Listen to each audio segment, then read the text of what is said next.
Hi, guys, and welcome back to the City Sculptors Season 2. I cannot believe how fast time has gone. I cannot wait for you to listen to all of our episodes and get to hear all of our guests and all of the knowledge that they have to share with you. Make sure to tune in 7 a.m. Monday morning. Hi, and welcome back to the City Sculptors Podcast. I am your host, Alexis Williams, and today we are joined with Dr. Vernon Howard. He is an activist, a preacher, a teacher, and so much more in Kansas City. I'm trying to remember the full list. I could go on, but welcome to the City Sculptors Podcast, Dr. Howard. Thank you, Miss A. I'm proud to be a city sculptor. Yes, sir. And before we get into what you're currently doing, that I would say classifies you as a city sculptor, for those of our viewers and watchers who don't know you, how did you get here? A faithful, praying, committed, powerful Black woman. Okay. Pushed me out of her womb, Mama Cheryl Howard, born at KU Med Center on May 17, 1963. The power of Black women who do so much in our communities, our families, our churches, our educational institutions, our homes, our agencies, in the streets, wherever they need to be. When somebody asks me about my origins, I start with my Black mama.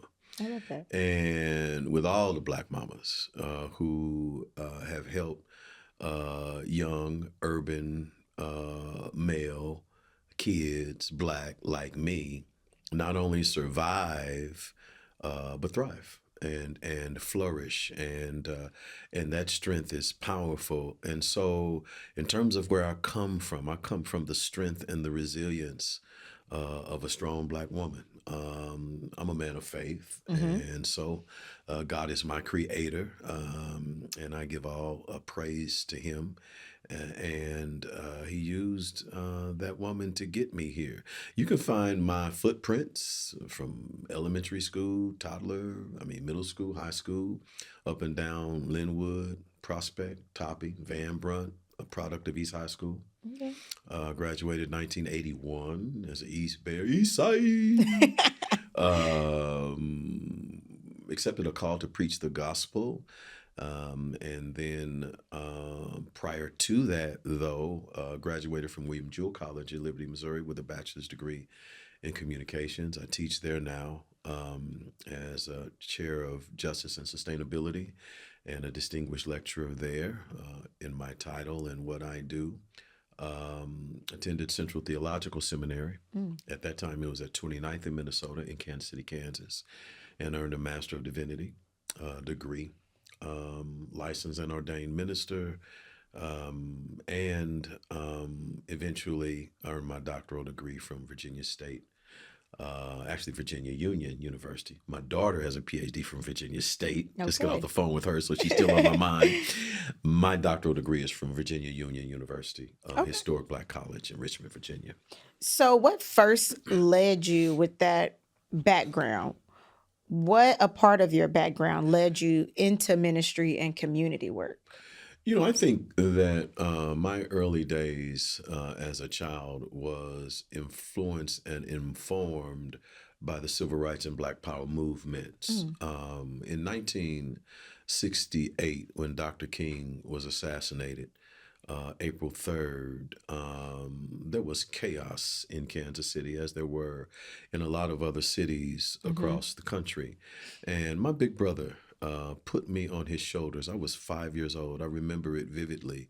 And he carried me to downtown Kansas City, where the protests and the marches and the demonstrations were going on. And of course, this is 5 years after the I Have a Dream speech by Dr. King.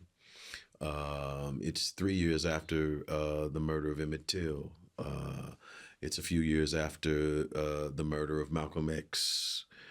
It's a few years after the murder of Medgar Evers. You better educate us. Well, and it's a few years before my predecessors said, in my spirit, in my hearing, say it loud, I'm Black and I'm proud, a nation that will continually despise me, deny my rights, deny my own humanity, saying I'm 3/5 of a human in the Constitution, codify their lie about me. And then for my people to have the brilliance and the fortitude to flip it on its head and say it loud, I'm black and I'm proud. That's the kind of cultural, social, educational, spiritual environment I was raised in. An environment of being a resistor, an environment of being like my one of my predecessors, Benjamin Mays, said, "I'm a rebel with a cause," Okay. and that was poured in to young black men like me. It was instilled in us that you are unashamedly Christian and that you are unapologetically black, and both of them bring power to you. I love that. Was there a defining moment where you realized this was your purpose? I feel like there's a lot of people in Kansas City or black men that went through that, but then they may have gone the other way. They didn't necessarily embrace it how you did. So was there a moment, or was it just the household that raised you? I think the household was significant. My biological father, I watched arrested, Mm, taken off to the penitentiary when I was 11 years old okay. for certain crimes that he had committed. And that was a factor too, because it instilled in me what I wanted to be and what I did not want to be, Oh, okay. where I wanted to go and where I didn't want to go, who I wanted to be and who I did not want to be. And so I've learned to thank God for all things. Mm-hmm. And I believe that we have a choice when we are faced with those kinds of adversities. We can use them as a cause for pity, or we can use them as a cause for power. And by the grace of God and God alone, along with aunts and uncles and nieces and a village Yes. that God uses, was able to garner that power from our people. In terms of that moment, I think it was a series of moments. Okay. I think conversion is a process. Okay. I think transformation is moment by moment, day after day, experience after experience that tends to shape and mold us along the way. And there were some serious epiphanies, no question. Yeah. But I think it's been a transformational process. And this wedding between my faith and my race, and this wedding between my spiritual formation and my intellectual ability and capacity and development. Okay. Those are dual kinds of experiences and essences, if you will, of my being that have been important. I haven't heard it put that way before, so that's a lot to think about. So you speak about your faith, and how has that shaped your approach to leadership? You know, I think that leadership is about embracing principles. Okay. Principles.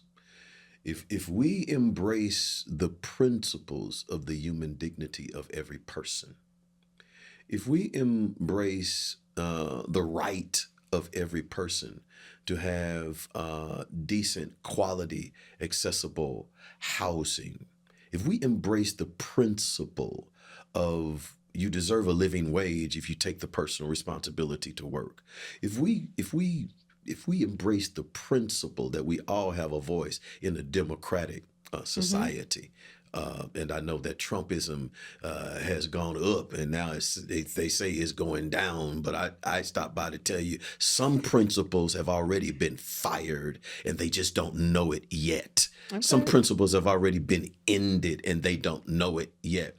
The principles of democracy and fairness and truth and respect for people humanity. Those are principles that I think really do inform and shape our leadership, and we can embrace them as goals and aims, but we can also apply those principles in the methodology that we use to lead. And so, for me, those principles that come from the Messiah, Yeshua, Christ Himself, those principles of team building. Think about Him. The principles of team building, the principles of choosing and selecting people not based upon their past mistakes, but by their future potentiality. The principles of embracing not only men but women, even if the scriptures don't give them their rightful place and role. It was women there who Yes. yet witnessed the resurrection and took it to the brothers who had gone back to fishing and doing what they were doing before they met Him. These principles of pouring in teaching and intellect and knowledge and wisdom, the sayings of wisdom, all the things that the principles of compassion and mercy and patience for people. If you want to be an extraordinary leader, look at the man who started with 12, and over the course of humanity, billions still follow him. Yeah, I feel like some people who have a strong sense of faith sometimes shy away from. For those who don't know you, you are very loud about your beliefs. You're very loud about empowering the people around you and standing up for what's right. And you don't always see that when it comes to pastors or people of faith in a certain status. I feel like they shy away because they're like, oh, well, but Jesus was flipping over tables. So True. it's interesting just to see how you can show up and still be 100% authentically yourself in all those spaces. So I appreciate that, and it can be a challenge, but it is also very rewarding, and it's liberating as well. So you've helped us work with some individuals who are rebuilding their lives. How do you do that without judgment, still hold the people accountable? How do you teach them and about all the different things? Because our Wednesday workshops is for reentry people who just got out of prison or are just having trouble in life and they need a little hand holding before they go to prison. Absolutely. So how do you instill in them some of those values? Because it's hard. They're already grown men. You talk about your childhood shaped you. Sure.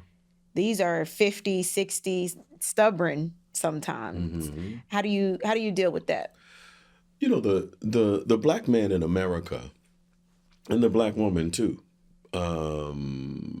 have experienced incomparable oppression and assault. There is no people group who have experienced on American soil what we have experienced, the way we have experienced. What other people group? 12.5 million indigenous African people brought to these shores in chattel enslavement, where you were designated as a piece of property. Every constitutional right in the book denied from you. Every human right in the book denied from you, and not only denied, but violently so. Codified that you are less than a human, that you are half animal, or at least 2/3, 2/5 animal, because you're 3/5 human. Who's experienced that? Lack of access to voting, it was against the law to read, against the law to write, against the law to protect yourself. No due process under the law, couldn't carry an arm to protect yourself. Who been through that in America except the black man and the black woman? And so there is much to point to in terms of critique of systems and structures. But there's also much to point to in terms of my personal responsibility not to have a pity party, to understand what the enemy and the adversary and the system's trying to do to me, and to have the intellect and the spiritual fortitude and the will to rise up and counter it. Those are the two poles we deal with on Wednesdays, the acknowledgement and the recognition of what you have done to me, America, that you have done to nobody else. And yet, the brilliance of my ancestors, the beauty of my ancestors, the wisdom, the intellect of my ancestors, to give me the power to rise up and say, in spite of that, I'm going to flourish anyhow. Those are the two poles that we live within. And it is a struggle and there is tension, but we ultimately have to rise up and take responsibility for our own achievement. Because you also are a professor as well, I want to ask you, what do you see separates individuals from those who succeed versus those who struggle? A chance. You want to expand? An equal chance. Okay. An equal opportunity. And who is given that chance? Not everybody. And in American society, the disparities are clear.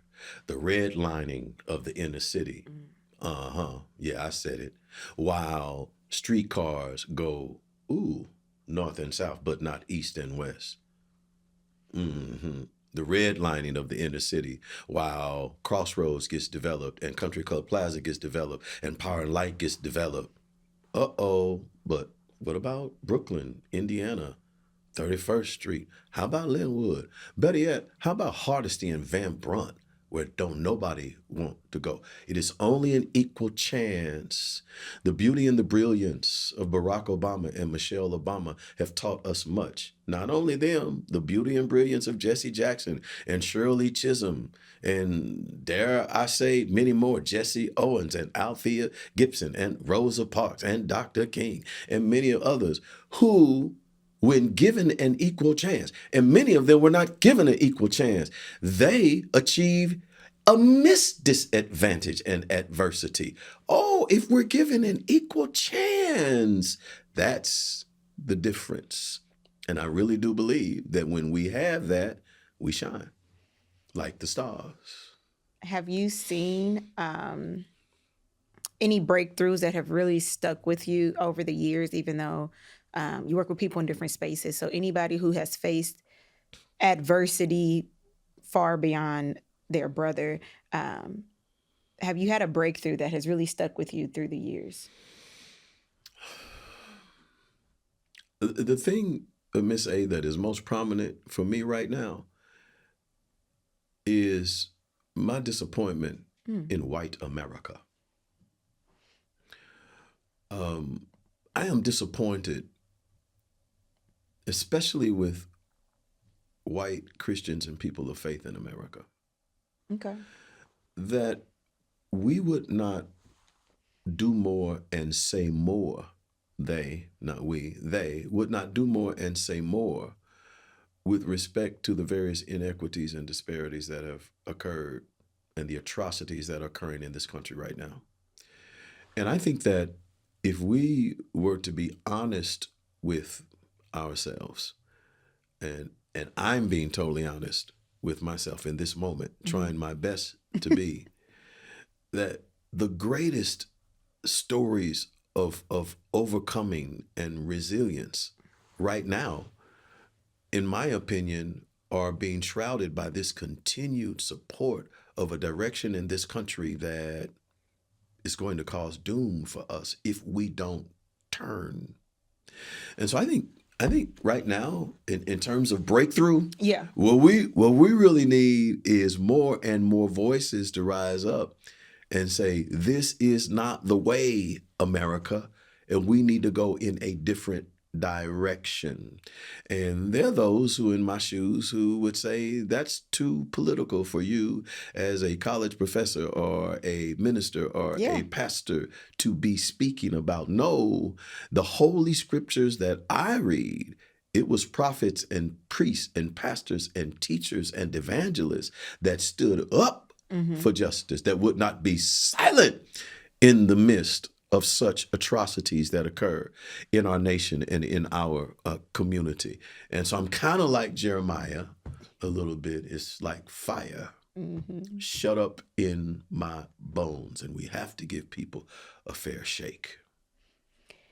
From your perspective, you kind of led into it. We're going to see how far we might have to, I don't know.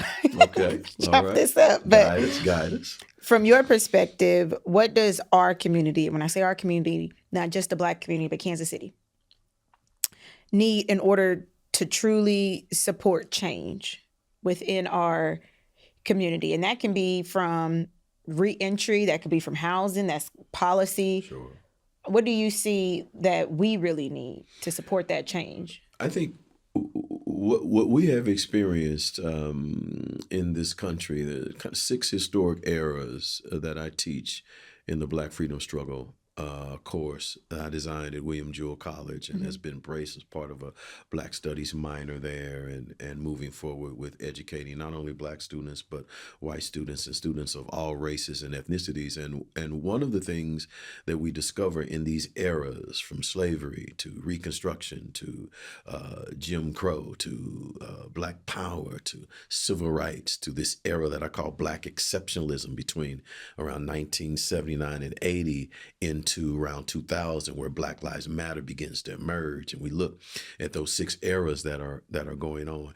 And when you look at the history of Black people in America, one of the things you begin to see is that immediately after, and oftentimes during, severe racism and hate and oppression, there is this birthing and developing and strengthening of Black institutions. So we about to have our breakthrough. Black institute. Keep going. It is interesting that during that period between Jim Crow, between 1896 and 1954, the longest categorized history of Black people in America of the 6 eras, it was during that time where there emerged, like never before, Black millionaires. There were Black dry cleaners. Talk to me, C.J. Walker. Even before that, Black hair care. We're talking about Black engineers, Black educational institutions, Black churches, Black nonprofits. All of this emerging. Black news papers, Black transportation companies. You name it. All of this emerging during moments where, again, America has said to us that you are second class. Unfortunately, for the Black freedom struggle movement, it is only when we are denied access to their wealth and the accumulation of what they do that we decide that we're going to turn inward. Freedom is in our hands. And access to the goods and services within mainstream society should be an option, not a necessity, for Black freedom and the Black struggle. It has to start with us. We have to educate our own children. We have to care for our own babies with health care and child care. We have to use our dollars to support our own businesses. We have to teach our own history, develop our own curriculums, lift up our own scholars. We have to build our own affordable houses with our own Dwayne Williamses and Alexis Williamses. We have to do our own reentry programs for our Black men and women, because who understands them like we do? We have to turn over our own banks, our own restaurants, our own dry cleaners, our own bakery shops. Yeah. And we've done it before. We can do it. Black Wall Street. We can do it. Talk to me, Tulsa, Oklahoma. Yeah. We can do it. The multitude of Black-started, Black-run institutions of higher learning. We can do it. Oprah, Barack, Tiger, Jesse. We can do it. We have done it.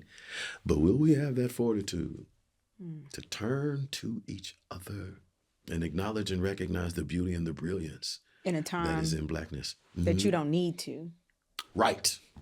Not just when you're under persecution, not just when your rights are being denied, not just when you're so utterly frustrated and angered by the treatment of the mainstream culture, but to make it as a part of our norm. And I believe faith can teach us that. Yeah. What role you just kind of gave it to us it's back in our hands. We're in control of that. But what role do you see organizations, churches, and even local government helping people right now play a part in this? We hold these truths to be self-evident, that all men are created equal. And they are endowed by their creator with unalienable rights, that among these are life, liberty, and the pursuit of happiness. That's what people read from our codified statement that birthed this country. But what they don't read is the next paragraph. And to this end, government was established. Nobody ever reads that part. Who is the guarantor of the right? Who was the guarantor of women's rights during the suffrage movement? The government was supposed to be, but women had to march and protest. Who was supposed to be the guarantor of freedom from slavery? It was supposed to be the government, but we had to engage in war and protest and printing and publication and abolitionist movement.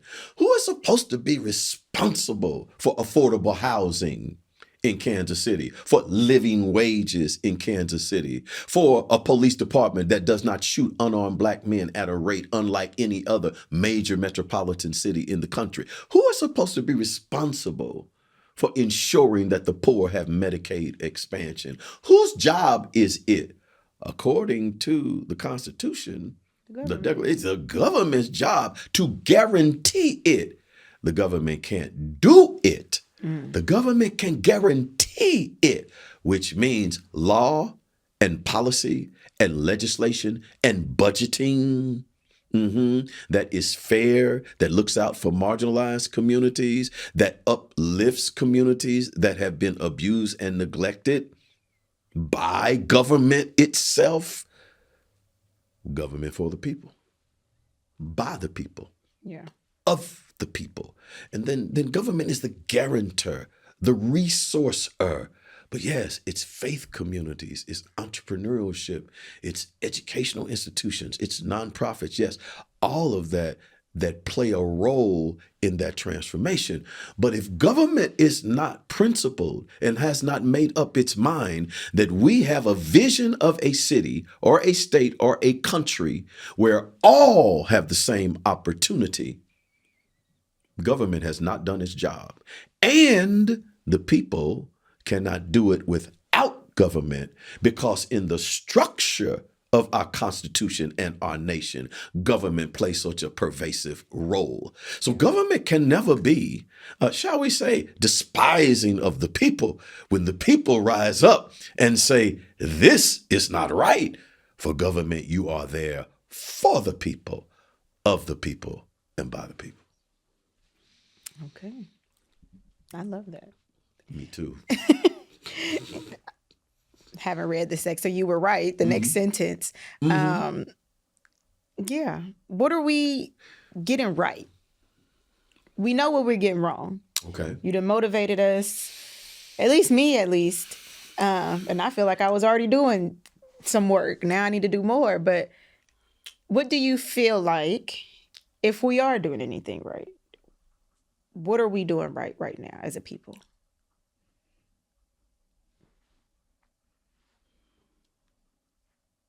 Nothing.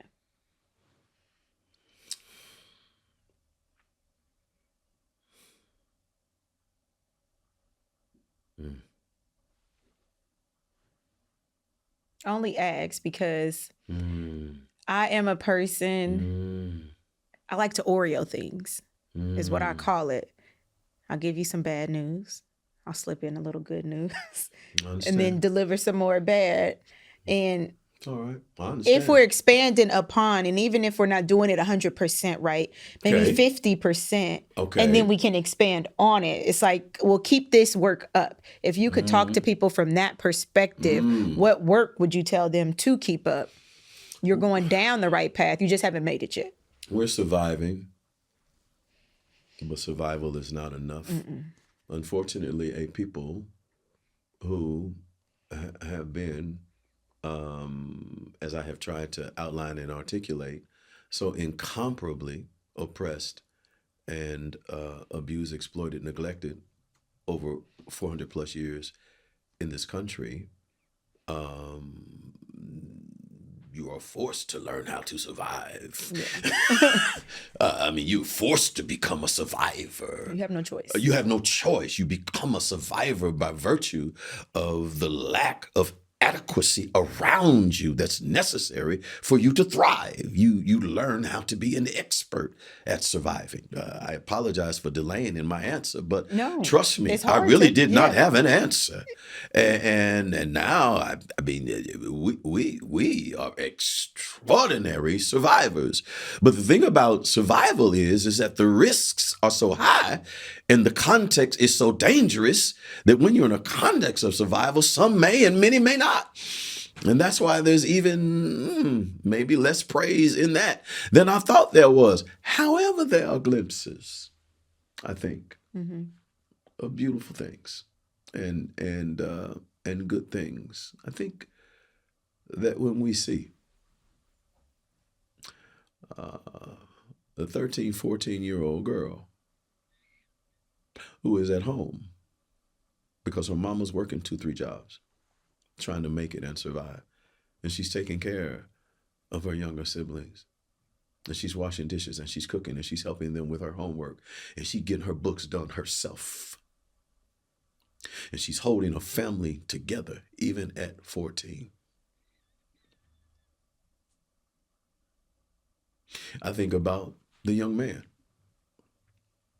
who resists crack cocaine and resists dope and resists violence and resists the inclination to commit a crime.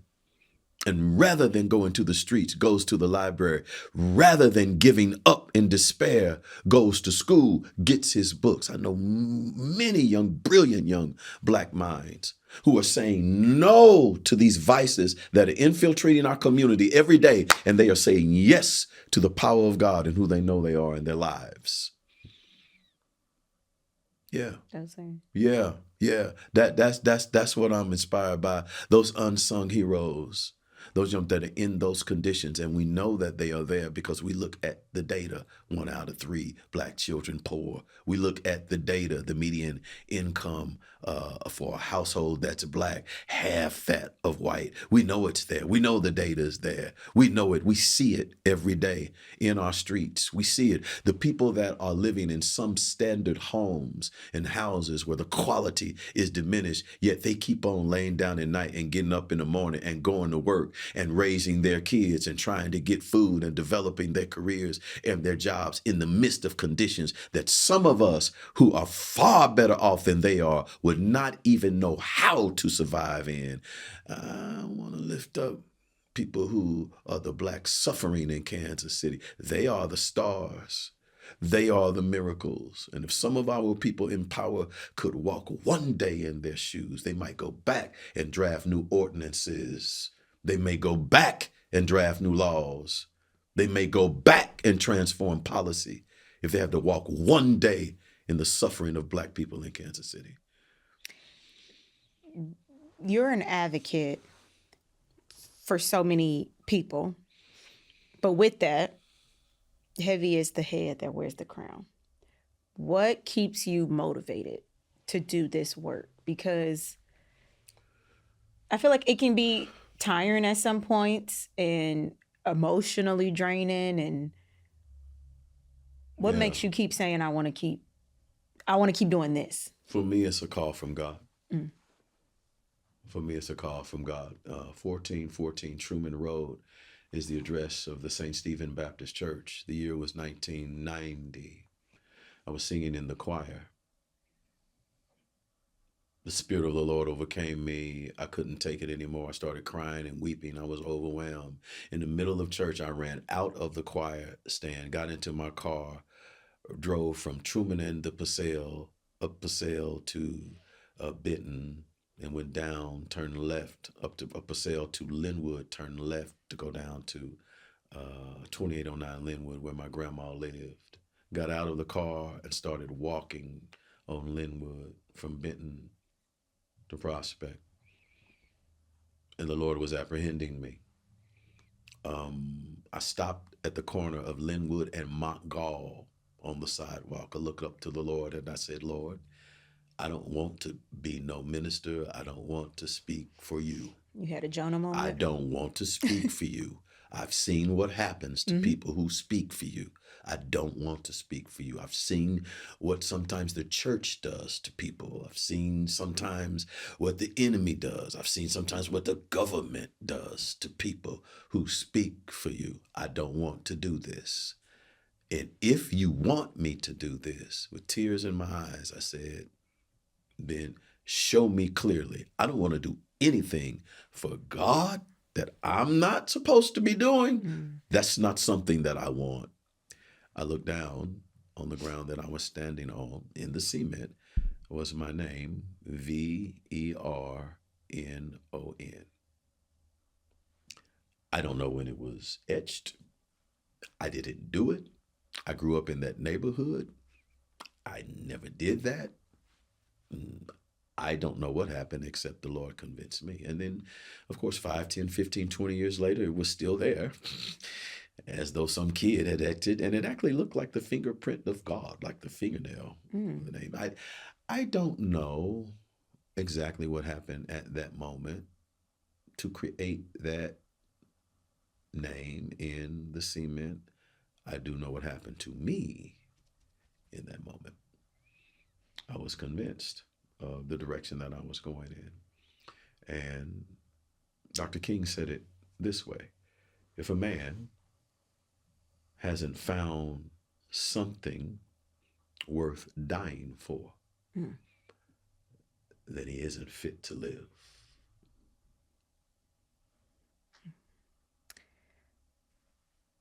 Well, that takes us into our next question. Once you die, what would you like your legacy to be? You're doing the work while you live. You are, like I said, day in and day out, just even outside of our organization. I always see you on the news. I always see you speaking on behalf of those who cannot. And before God says, well done, thy good and faithful servant, what would you like Dr. Vernon Howard's legacy to be?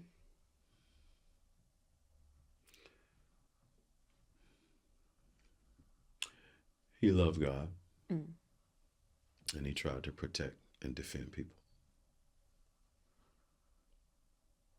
Simple, but impactful. Okay. Well, I think we can go to rapid fire. This is the fun part that everybody kind of looks forward rapid to. fire, rapid Rapid fire. fire. All right. Morning or night person? Ooh. Oh my. Wow. Wow. How about that? Ooh, sometimes morning and sometimes, let me say night. Night? Night. And you're a night owl? Night. Okay. Night. Let me say night. More like evening tide night. Okay. Yeah, night. Yeah, night. One word to describe your leadership style.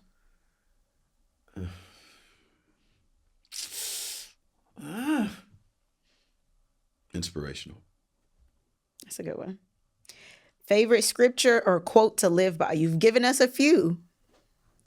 Luke 4. The Spirit of the Lord is upon me, for if anointed me to preach the gospel to the poor, if sent me to heal the brokenhearted. That's not a part of rapid fire, is it?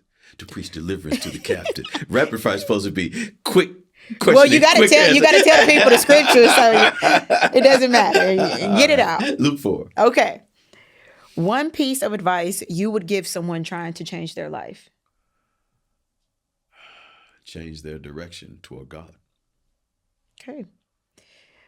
What does building a better city mean to you? Better leaders. Okay. We won't expand because we can if you'd like. It's rapid fire, but go ahead and give us a quick one too. Leaders that look out for people that are less advantaged than them.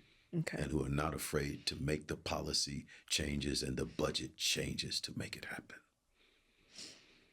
Dr. Howard, thank you for the work you do, not just in words, but in actions. You are truly shaping lives. And I want to thank you on behalf of myself, not just my organization, and on behalf of Inspire. And I feel like this podcast was more inspiring than anything else to be a city sculptor. So I want to thank you for already being a city sculptor and then encouraging our audience to be city sculptors. Thank you guys for tuning in. And I hope you got just as much from this podcast as I did. We will see you next time.